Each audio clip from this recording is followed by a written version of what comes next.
Oui, ben bonjour et merci de m'avoir invité à l'université d'été d'abord. Moi je suis tombé dans l'informatique tout petit il y a une trentaine d'années et on a toujours travaillé dans l'innovation.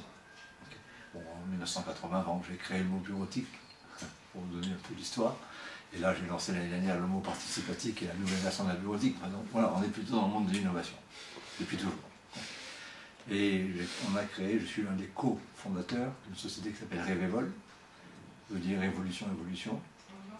Ça marche dans toutes les langues, c'est intéressant parce qu'on est au niveau international. Et on est 100% cloud computing.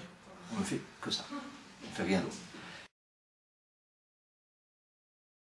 Donc le cloud, c'est pour nous, disons 2010-2020, on considère que c'est la décennie cloud computing. Il y a eu la décennie PC 1990, la décennie Internet 2000, et on rentre dans la décennie cloud. Donc c'est le même niveau d'importance de changement. C'est très très significatif. C'est pas une bulle, c'est pas un épiphénomène. Et donc c'est la nouvelle informatique. Alors les mots-clés, si en quelques minutes, ça pourrait être industrialisation. Ça marche. Ça c'est une révolution, on quitte le bricolage informatique, on a l'informatique qui marche. Quand je mets en place Google Apps, ça démarre. Tout le monde. Et qu'on ait 5000 personnes, 50 000, pareil. Donc ça c'est le premier point. Donc c'était une grosse rupture. Et je pense que c'est un élément très positif pour les entreprises, au sens très large, entreprises, secteur éducatif, public et autres. Alors parmi les avantages, principalement, l'essentiel du cloud aujourd'hui, c'est ce qu'on appelle le SaaS, Software as a Service, c'est-à-dire les applications, les usages. Donc ce sont des logiciels hébergés sur le cloud, c'est-à-dire sur des serveurs qu'on ne gère pas. On ne gère pas l'application, on ne gère pas les mises à jour, et un fournisseur qui s'appelle Google, Salesforce, SuccessFactors, fait vivre l'application. La définition très simple du cloud du point de vue technique, c'est un navigateur, un réseau rapide. Que j'ai un Mac, un PC, un smartphone ou autre, si j'ai un browser, un navigateur moderne, ça marche. Tout ce qui n'est pas navigateur n'est pas cloud. D'accord? Et à ce moment-là, donc mobilité, je peux consulter mon mail dans le métro sur mon smartphone ou sur ma tablette, etc. Donc ça, c'est quand même l'élément technique. Et puis il y a bien sûr un élément qui intéresse beaucoup l'entreprise, c'est l'écoute. Bon, ça coûte moins cher, beaucoup moins cher. Encore une fois, on travaille beaucoup chez Revevol avec Google Apps, qui est l'application typique du cloud. Toute la bureautique de Google, messagerie, agenda, traitement de texte, tableur, vidéo, c'est 40 € par an. Tout compris. Avec 25 gigas de boîte mail, je n'ai pas à m'en occuper, je n'ai pas à gérer le serveur, rien. C'est entre 5 et 10 fois moins cher que les solutions, les antiquités, je sais pas. Ça dépend de ce qu'on appelle un projet stratégique. Okay. Bon. Une réponse peut-être, personnellement je pense que le cloud c'est quelque chose de... une très bonne nouvelle pour les informaticiens, pour les entreprises. Bon. Alors, est-ce que la messagerie c'est stratégique? Probablement que oui. Est-ce qu'une application métier c'est stratégique aussi? Bon.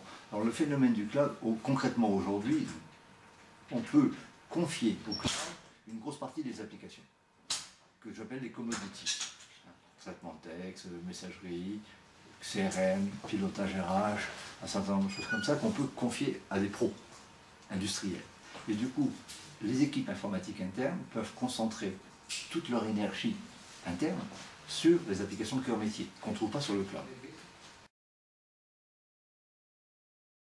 Je pense que l'idée est une très bonne idée, parce que d'abord c'est au mois de septembre, juste avant la rentrée, permettre aux gens de faire un peu le point sur différents thèmes. Il n'y aura pas que le cloud, parce que j'ai pu voir. C'est une bonne façon de faire, de préparer 2012. Moi je le verrai comme ça, très opérationnel. Je vais faire mes budgets 2012. Au lieu d'investir sur une nouvelle version d'une application historique, j'ai décidé de faire en 2012 2 ou 3 applications cloud. Donc ce que j'espère bien, c'est qu'une partie des personnes qui sont venues à l'université d'été, la semaine d'après, vont dire cloud first. Voilà. Et c'est ça un peu le message, je crois. Cloud first, c'est un message fort aux États-Unis. Quand on a un projet informatique, on dit cloud first, par défaut. Ça ne veut pas dire que tout sera sur le cloud.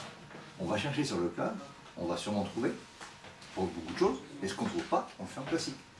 Donc c'est un basculement vers ce cloud first, et c'est ça que je pense l'université d'été peut aider dès 2012.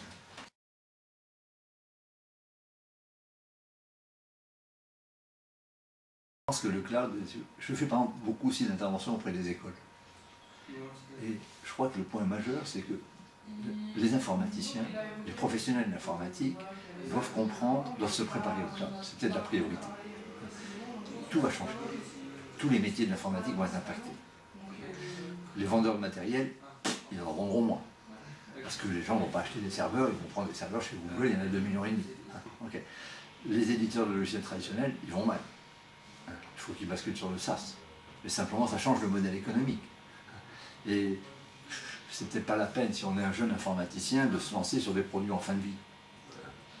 Et je pense qu'il est important qu'ils comprennent que c'est, comme toute rupture, ça va créer des vagues.